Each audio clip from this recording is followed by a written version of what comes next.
Every person who has ever struggled financially was never taught the real reason. Money leaves. It was not their income. It was not their effort. It was the silent moment they never knew existed, the brief window between receiving money and spending it, where wealth is either built or permanently lost. Solomon understood this, and he encoded it in a sequence so simple, so ancient, and so deliberately ignored by modern financial culture, that most people will live and die without ever knowing it existed. The code has 3 stages. Break any one of them, and the entire structure collapses, quietly, invisibly, and completely. Wealth was never about how much arrives. It has always been about what happens in the silence after it does. If this challenges what you were taught about money, stay until the end. Same amount. Same day. Same starting point. One of them, 12 months later, has more than before. Not because of luck. Not because of a windfall, or a second income, or a fortunate circumstance. Simply because of what they did and did not do in the hours after that money arrived. The other person has nothing left. Not from carelessness, exactly. Not from laziness. They worked just as hard. They earned just as consistently. They wanted financial stability just as much. The difference between them was not visible. It was not loud. It was not written on any bank statement in a way that would immediately explain itself. But it was real, and it was decisive. Most people, when they hear a story like that, assume they already know the answer. They assume it was discipline, budgeting, cutting expenses. Perhaps one person invested and the other did not. These answers are not entirely wrong, but they describe behavior without explaining the structure underneath it. And the structure underneath it is what we are here to examine. Because wealth, real, lasting, generational wealth, has never been a product of income alone. It has never been simply a matter of earning more, cutting more, or doing more. The people who built the oldest, most enduring financial legacies in recorded history did not build them through speed or volume or aggressive accumulation. They built them through something far quieter. They built them through structure. We live in a time that has fundamentally misunderstood what wealth is. Modern culture defines wealth through visibility. Through the house, the vehicle, the lifestyle, the number at the top of an income statement. Wealth, by modern definition, is what can be seen, what can be displayed, what signals to others that a person has arrived. And so the prescription for wealth, in modern thinking, is always the same. Earn more, get the raise, build the side income, scale the business, stack the revenue. If you are not wealthy, the assumption is that you are not earning enough, that the gap between where you are and where you want to be is an income gap. This is the first and most expensive misunderstanding a person can carry. Watch what happens to the salaried worker whose income increases over 5 years. The salary grows by 30%, 40%, perhaps more. And yet at the end of those 5 years, the savings have not grown proportionally. The financial stability has not arrived. There is more coming in, but something has ensured that more continues to leave. The structural problem was never solved because the structural problem was never identified. Income increased. Structure did not. And so the worker continues to believe that one more increase will finally solve the problem. One more raise, one more contract, one more year of higher earnings. But the cycle repeats, because the cycle is not a product of income. It is a product of behavior patterns that were never examined. If income alone created wealth, every high earner would be wealthy. History demonstrates otherwise. Professional athletes, entertainers, people who have earned, in a single year, what most households earn in a decade and yet arrived at later stages of life with nothing structured, nothing preserved, nothing built. Income moved through them like water, through open hands. The hands were not the problem. The absence of a container was. This is not a new observation. It is, in fact, one of the oldest. The wisdom literature of ancient civilizations, texts composed not for entertainment but for transmission of proven principle across generations, returned to this observation with striking consistency. Wealth was understood, in ancient thinking, not as a quantity but as a discipline, not as an amount but as a relationship between a person and their resources. In the ancient Hebrew tradition, wealth wisdom was considered sacred knowledge, not mystical, not secretive, but deliberately passed through structured teaching. Because those who possessed this understanding were understood to possess something more durable than money itself. They possessed the behavioral architecture that money responds to. The Book of Proverbs, one of the oldest compiled collections of financial and behavioral wisdom in existence, does not instruct its reader to earn more. It instructs its reader to hold, to guard, to understand the difference between what appears valuable and what builds value over time. The language is not about accumulation through labor, It is about stewardship through structure. Proverbs 13:11 states it with quiet precision. Wealth gained hastily will dwindle, but whoever gathers little by little will increase it. Little by little, not through speed, not through volume, through gathering. Through a deliberate, patient relationship with what arrives. Ancient wealth was not measured by income. It was measured by land, reserves, livestock, stored resources, all forms of controlled, structured assets. Assets that required management, not merely acquisition. Assets that did not leak, did not evaporate, did not disappear into impulsive decisions or social pressure or emotional spending. Ancient wealth was structural. It was behavioral. It was built on a system of principles that governed not how money was earned, but what happened to money after it arrived. This is where the modern world lost the thread. Now let us break something that most people carry without questioning. The assumption is this: your financial life is determined by how much you earn. It is a reasonable assumption. It feels logical. More money coming in should mean more money available. And more money available should produce better financial outcomes over time. But this assumption contains a hidden error. It locates financial destiny at the point of earning. It says the critical moment is when money arrives. Get more of it, arrive in, and the problem resolves. What the assumption fails to account for is everything that happens between the moment money arrives and the moment it is gone. That interval, that silent period between receiving and spending, is where financial destiny is actually determined. It is not determined by the paycheck. It is determined by the behavior that follows the paycheck. Two workers receive identical salaries. In the hours and days after that salary arrives, one of them follows a structure that has been deliberately designed. The other follows impulse, habit, and social expectation. Within 30 days, the money has moved through both of them, but it has moved differently. It has left different traces. It has built different foundations. The moment money enters your hands is not the end of earning. It is the beginning of wealth building. Or, if no structure is applied, it is simply the beginning of spending. There is a code. It is not complicated, but it is demanding in a way that most people underestimate. It was not invented recently. It was not developed by any modern financial institution or popular figure. It was observed, extracted from the consistent behavioral patterns of families and lineages that built durable financial stability across generations. Families who did not simply earn and lose, but earned and kept and grew. Not because they earned more than others, but because they treated what they earned according to a specific sequence. The code has 3 stages. It moves in a fixed order. The order cannot be reversed, and it cannot be skipped without consequence. Gather, neutralize, allocate. This is the Prosperity G.N.A code. Each stage has a function. Each stage exists because the stage before it is not yet complete. And the entire system fails quietly, invisibly, but completely if the sequence is broken. The first stage is gather. Before money can be directed anywhere, it must first be held. This sounds obvious. But holding money, truly holding it, without touching it, without making any decision about it, without allowing it to leak into the small immediate purchases that feel urgent but are not, is something most people have never actually practiced. Financial leakage is real. It is not dramatic. It does not announce itself. It happens in small decisions made too quickly, in purchases triggered by the psychological weight of money newly received.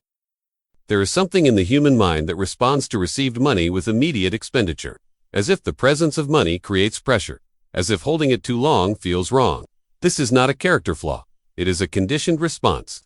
Modern commerce is engineered to accelerate that response. Every system around you is designed to reduce the interval between receiving money and spending it. Faster payment, easier purchase, instant delivery. The infrastructure of modern spending exists to ensure that money does not sit still. The Gapper principle is resistance to that pressure. It is the deliberate act of allowing money to arrive and then doing nothing with it. Not yet, not immediately. Not until the structure says otherwise. This is not about freezing your finances. It is about establishing that money moves on your terms, not on the terms of impulse, urgency, or the engineered speed of the commercial world. Disciplined families understood this. The merchant who built a sustainable trade operation understood this. Money gathered first. Always. Without exception. The gathering period was not passive. It was the first act of financial discipline. It was the moment that separated those who had a relationship with money from those who simply processed it. Consider 2 people in the same situation, a salaried worker and a small business owner. Both receive irregular and regular income respectively. Both have been taught, by cultural conditioning, that money received should move quickly toward obligations, comfort, and desire. Now both apply a single change. They hold the money for a fixed period, without spending, without allocating, without making any financial decision at all. Something changes in the mind. Money that sits begins to feel different than money that moves immediately. The urgency around certain purchases begins to dissolve. The emotional weight that arrives with the money, the feeling that it must immediately become something, begins to quiet. The simple act of holding money changes how the mind values it. This is not philosophy. This is observable behavioral reality. Delayed financial decisions are, on average, more aligned with actual long-term interests than immediate ones. Not because time is magical, but because emotional charge diminishes with time and rational structure becomes more accessible when emotion is no longer driving. Wealth begins when money waits for your decision, not when your decision waits for money. But gathering is only the first stage. And the reason most people who understand gathering still do not build wealth is because they stop there. They hold money briefly, then release it without completing the sequence. The second stage, the stage that transforms gathered money from potential into protected resource, requires something that modern life has made increasingly rare. It requires time, not as a waiting period, not as patience for its own sake, but as a deliberate tool. A mechanism through which emotional financial decisions are prevented from interrupting the structure. This is where most people unknowingly forfeit the process, and it is what we will examine next. Because time, applied correctly to gathered money, does something invisible but irreversible. It neutralizes it. Money that has been gathered is not yet safe. This is the insight that most people miss. They believe that discipline is in the holding. They believe that if they can resist the first wave of impulse, the immediate spending, the reflexive purchase, then the work is largely done. That held money is protected money. It is not. Not yet. Held money is still emotionally charged money. It still carries the weight of desire, obligation, and social expectation. It still exists in the mind as potential spending, as a list of things it could become. And that list, unexamined, unstructured, is precisely what will determine where the money eventually goes if the second stage is never applied. The second stage is neutralize. Neutralization is the deliberate use of time to remove emotional charge from financial decisions. Not a long time, necessarily, but a fixed, intentional interval between the moment money is received and the moment any allocation decision is made. Ancient merchants did not allocate resources the same day they arrived. Disciplined households did not distribute income the evening it was earned. There was a period, sometimes days, sometimes a week, where resources simply existed without direction. Not from indecision, not from avoidance, but from understanding that the mind which receives money is not yet the mind that should direct it. The mind that receives money is reactive. It is aware of debts, desires, social comparisons, and immediate discomforts. It makes decisions based on the emotional landscape of that particular moment. And that emotional landscape shifts.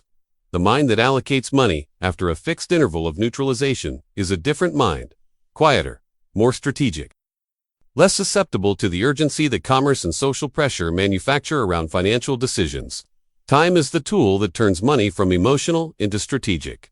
This is not abstraction, it is a behavioral mechanism, and it has been understood, practiced, and transmitted by disciplined wealth builders across centuries.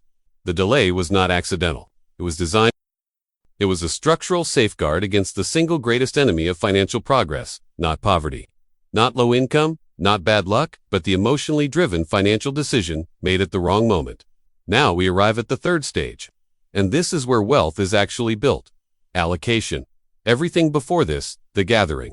The neutralization exists to prepare money for this moment, not to spend it, not to protect it indefinitely, but to direct it with intention, according to a structure that was decided before emotion had any involvement in the process. Allocation is not budgeting. Budgeting is reactive.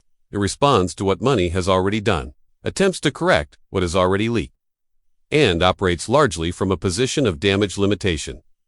Allocation is structural. It is decided in advance. It operates according to fixed categories that were established not in the moment of receiving money, but in a calm, deliberate state, before any particular sum arrived to create pressure or possibility. The ancient principle underlying allocation is simple. Every unit of resource must have a designated function before it is released, not after, before. In the Proverbs tradition, the concept of wise stewardship always preceded abundance. The structure was built first. The resources filled the structure, not the other way around. A man who builds his house first, then fills it, was considered wise.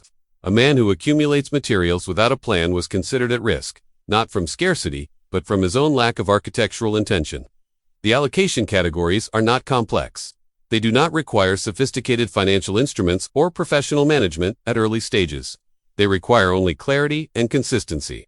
Preservation, growth, living, giving.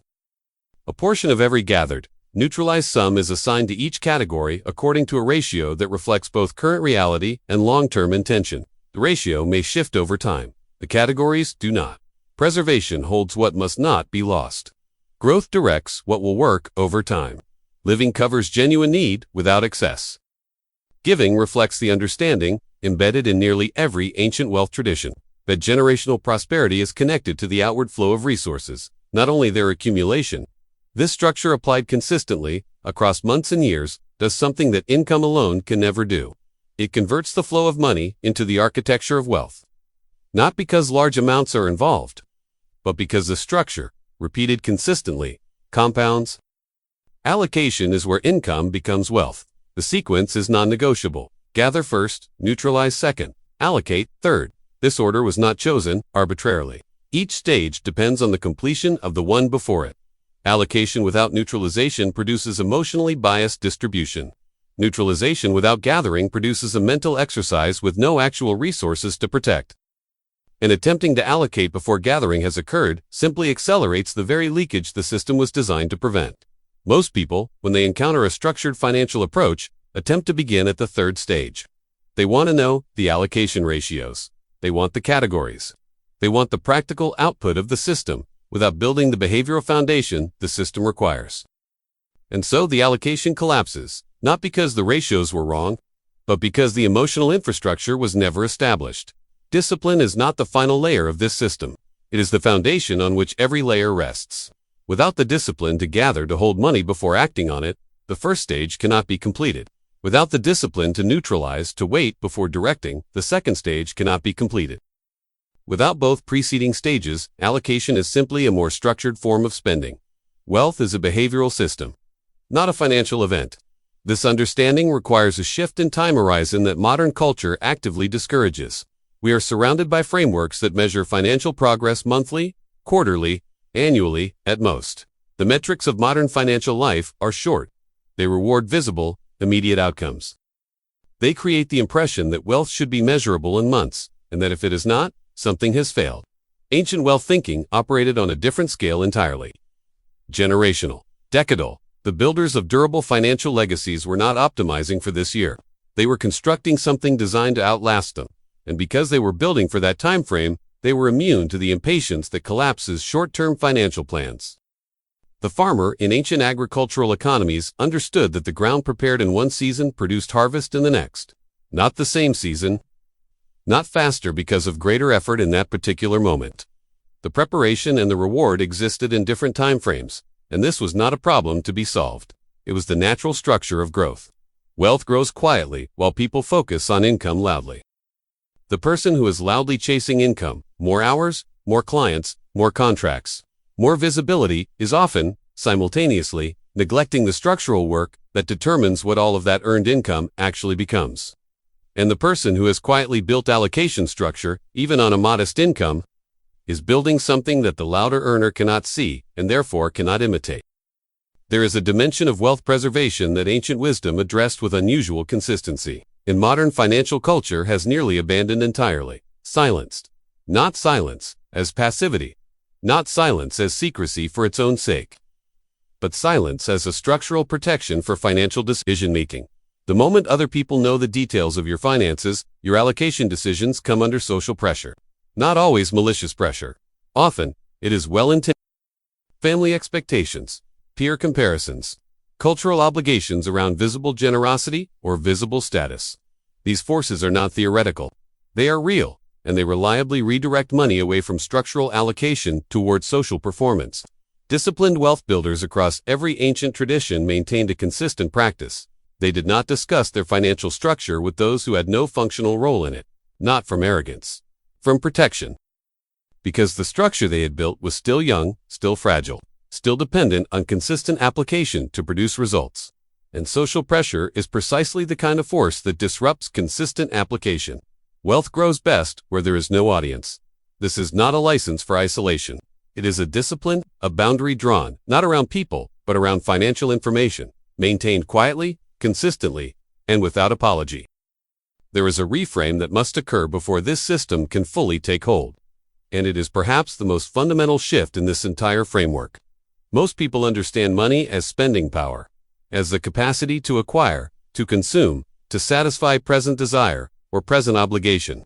Money, in this frame, is valuable because of what it can become right now. Its worth is measured by its immediate convertibility into goods, experiences, comfort, or status. This understanding is not wrong. But it is incomplete, and the incompleteness is expensive. Money is stored decision power, not spending power, decision power. The accumulation of money, under structure, is the accumulation of future options. The freedom to choose, at a later and better informed moment, what your resources will do. The capacity to respond to opportunity without urgency. The ability to absorb disruption without collapse. When money is understood as spending power, it is always slightly urgent. There is always something it should become. There is always a reason. Its current form is temporary and its spent form is the destination. When money is understood as stored decision power, its current form becomes valuable. Held money is not idle money. It is option-preserving money. It is freedom-building money. Every day it remains within the structure. It expands the future range of decisions available to the person who controls it. Wealth is not what you buy. It is what you no longer need to buy because the structure provides. The implementation of this system does not require dramatic change. It requires ritual. Small, consistent, repeatable ritual, applied on a fixed schedule, without deviation. One practice: never allocate money on the day it is received. Let it gather, let it sit. Allow the emotional charge of its arrival to settle before any decision is made about its direction. One practice: establish a fixed day each week, the same day. Every week where allocation decisions are reviewed and adjusted, not daily, not reactively, on a schedule that you determined in advance, in a calm state, without the pressure of any particular financial moment distorting the process. These two practices alone, if applied without exception, will begin to produce structural change in a matter of months. Not because they are complex, because they are consistent. And consistency, applied to a correct structure, is the mechanism through which wealth compounds. Small, repeated financial rituals build invisible wealth systems. You will not see the result immediately. That is not a flaw in the system. It is confirmation that the system is working correctly. Quiet accumulation does not announce itself. It simply continues. One final caution, offered not harshly but with the full weight of ancient observation behind it. Impatience is the most common reason this system fails. Not a flaw in the structure. Not wrong ratios or incorrect categories. Impatience, the decision, made at some point in the early months of practice, that the results are not arriving quickly enough, that the structure is too slow, that perhaps a faster approach, more income, a different strategy, a more aggressive allocation will accelerate the outcome. Every time that decision is made, the sequence is broken. And broken sequences require rebuilding from the beginning. The ancient warning around wealth and haste was not incidental. Proverbs returned to it repeatedly because haste was then, as now, the primary mechanism through which disciplined people abandon correct structures. Before those structures have had time to compound, the wealth was not lost to external forces. It was surrendered internally, traded for the relief of feeling that something faster was happening. Wealth requires your patience before it offers its protection. There is no shortcut through the sequence. There is only the sequence, applied with discipline, over time, without audience, without urgency, without comparison to what others appear to have on shorter timelines. The richest person is not the one who earns the most. It is the one whose money moves only with permission. Permission granted not by impulse, not by social expectation, not by the urgency manufactured by a commercial world that profits from your impatience, but by a structure, built deliberately, applied consistently, and defended quietly across years of invisible, compounding discipline. Gather first, neutralize second. Allocate with intention. This is the code. It is not new. It is not invented. It is recovered from traditions far older than any modern financial system, and it is available to anyone willing to subordinate speed to structure. An impulse to identity. Wealth is not a destination. It is a discipline that becomes, over time, an identity. An identity, once built, does not require maintenance. It simply is. Wealth responds to structure, not effort. Control comes before multiplication. Subscribe for more ancient wealth principles.